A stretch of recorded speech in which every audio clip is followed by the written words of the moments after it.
Here we have the inside of the Auto-Sleeper Warwick Duo. If we firstly come to the main control panel,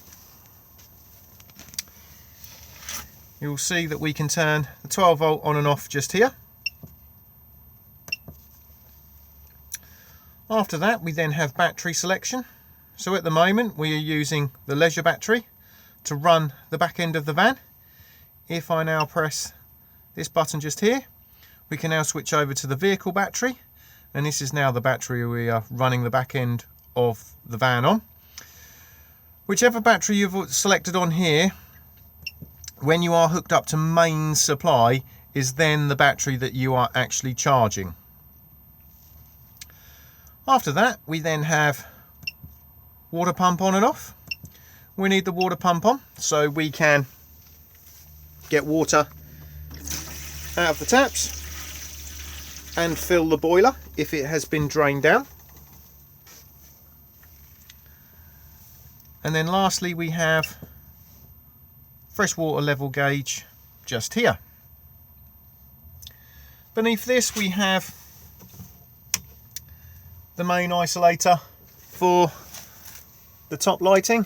These can then all be individually turned on and off on their own switches, and we can also do this with all of the other cabin lights. Warning light on and off just here, and then step in and out just here. The switch just here, as it says on the sticker, is for the freshwater tank heater. So if you are using the van in extremely cold climate, you can flick this on here and it will put a residual amount of heat into the fresh tank to stop it from freezing up. The leisure battery is located underneath the driver's seat, and tucked behind there as well, there are, just in this little box here, a few 12 volt fuses. They are labelled up, but they are more for components on the outside of the van, marker lights, tow bar electrics, etc.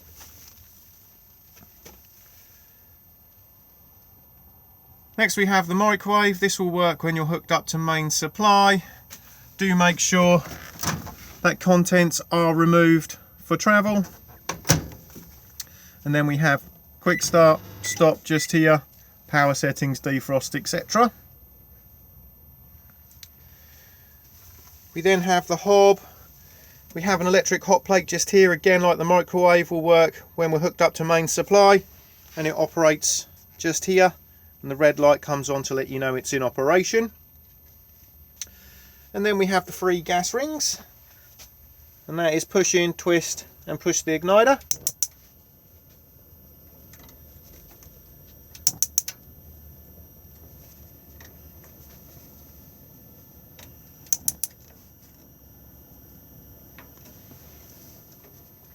Beneath that we then have the grill.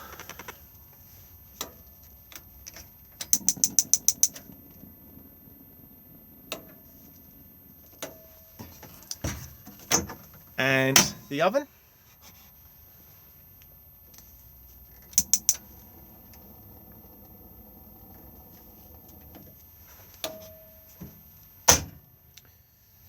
Beside the oven we have the cutlery drawer, and then beneath that we have the consumer unit. So we have the trip switches just here, so we've got the 3 individual MCBs and they're labelled up, and then we have the main RCD and the test button just there, so if something's not working on main supply, just check to see whether or not you've tripped here. And then beside this we have the 12 volt fuses for the van, and again they're all labelled up, so if something's not working on 12 volt, just check to see whether or not you've popped a fuse. There's a switch at the top there which is for the charger itself.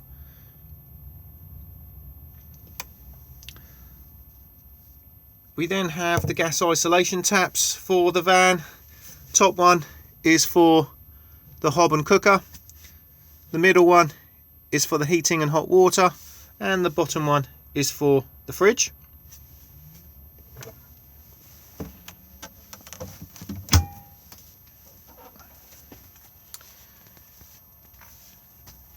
This fan has been fitted with a solar panel, and the regulator is just located here. We do not need to do anything with it. It will just smart charge the leisure battery as it's required.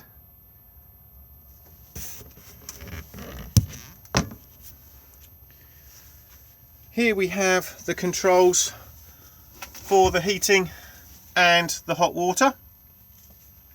If we start with this dial first, this one here picks the power source that you want to be using.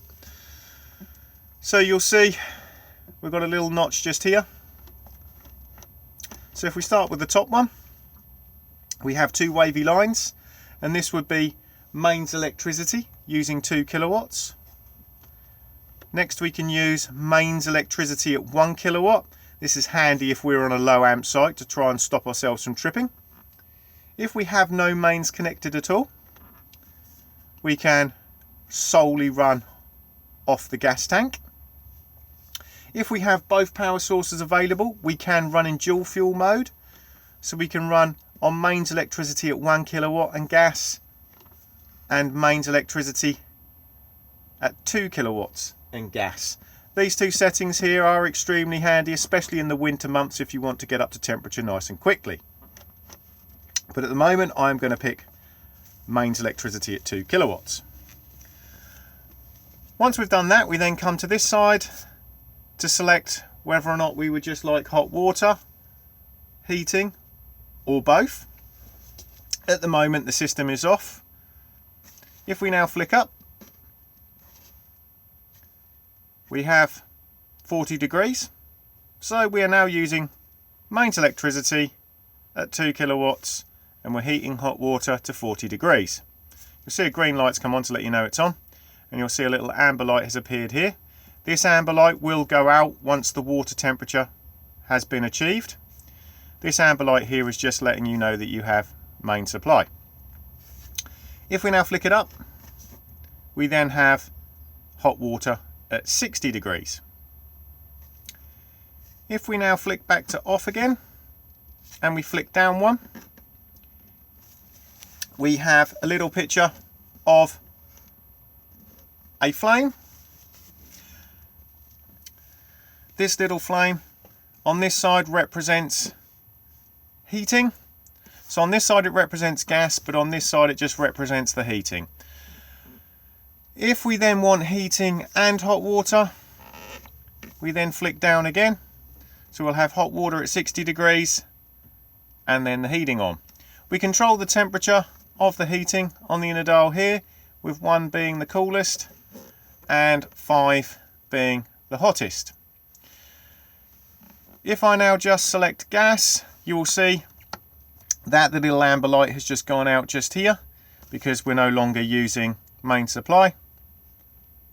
And again, we'll still have the amber light here until the water temperature has been achieved.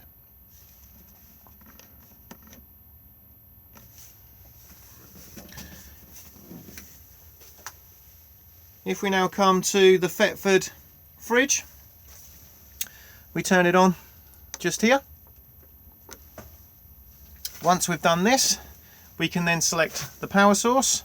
So we're currently running on mains electricity with a little picture of the 2-pin plug at full power. If I want to change the setting, we just hold the button in and you can see it begins to flash just here. So I can take it off main supply and put it onto 12 volt maintain for when we're driving. This will keep the fridge cold whilst we're on the move. The engine does need to be running for this. And then next we have gas. So let's say we want to run it on gas, press the button to select, and then it'll move across the temperature control. Again, just use your arrows and then select. These will automatically ignite themselves. If there's a problem in any way, this will all start to flash at you. And instead of having a green light here, you will then get a red flashing light.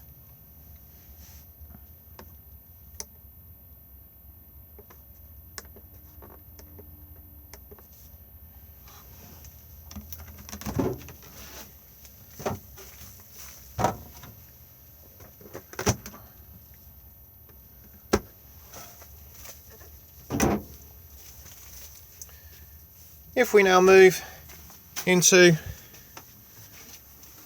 the washroom, we have the Thetford toilet just here. To open to the cassette, just pull the lever across just here. Blue button to flush.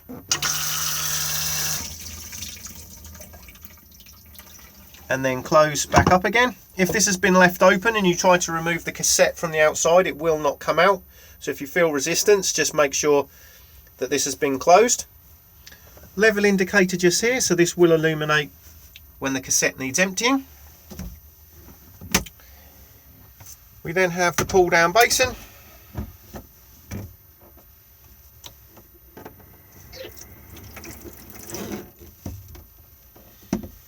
Just slowly tip away.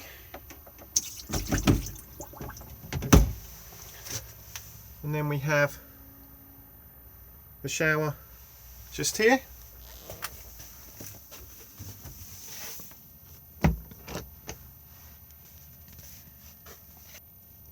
If we now come into the wardrobe, we have the digital amplifier for the television aerial on the roof, on and off just here, and then you can control the boost just on the dial just here. You will find that there is also TV plug-in points, etc., all in here, but they are also here as well. So pop your TV on the bracket just here, plug it into here if you are going to be using the aerial on the roof, or the external TV point on the outside. If you're going to be using the external satellite point on the outside, screw into this one here. Plug your 12-volt television into this point just here. If you also want to have surround sound, you can plug in the audio bits just here into the back of your television, and then you will then get sound from the speakers that are located at the back of the van just here. If we now remove the cushions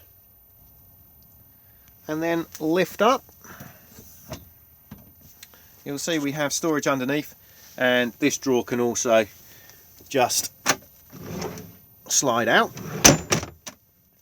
Also underneath here we have the location of the boiler itself, so it sits underneath this heat shield just here.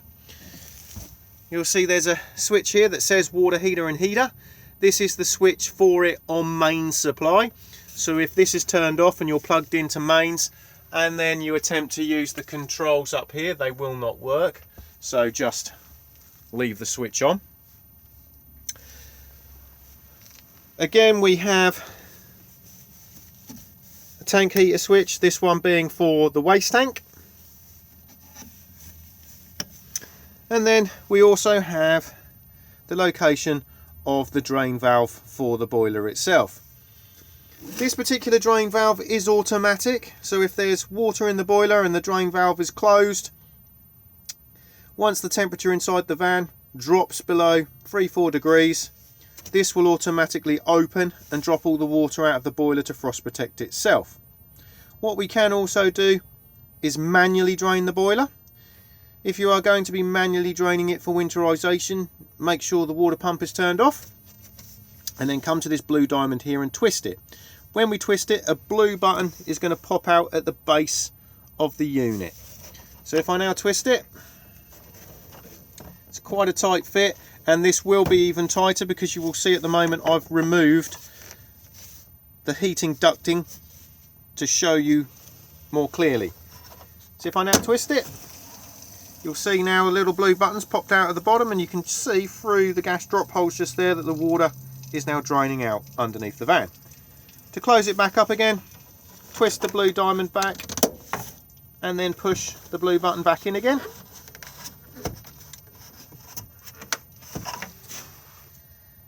And then we can fill up the fresh water tank, turn the water pump on, and it will begin to prime the boiler back up again. If this auto drops, all that will happen is the blue button will pop out.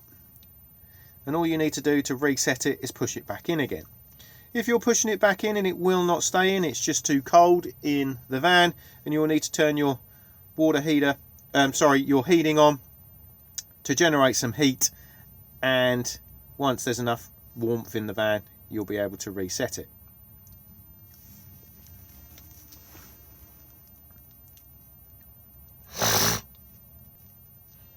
You will now see that I have now reconnected the air ducting up for the heating, and now you can't actually visibly see it, so it is actually easier just to remove these pipes. It is just a matter of just holding and twisting these round, and then you can then move them out of the way to gain access to the boiler drain valve. If we now pop the cushions back again, and we now lift up the adjacent bench seat, you will just see underneath here that we have storage.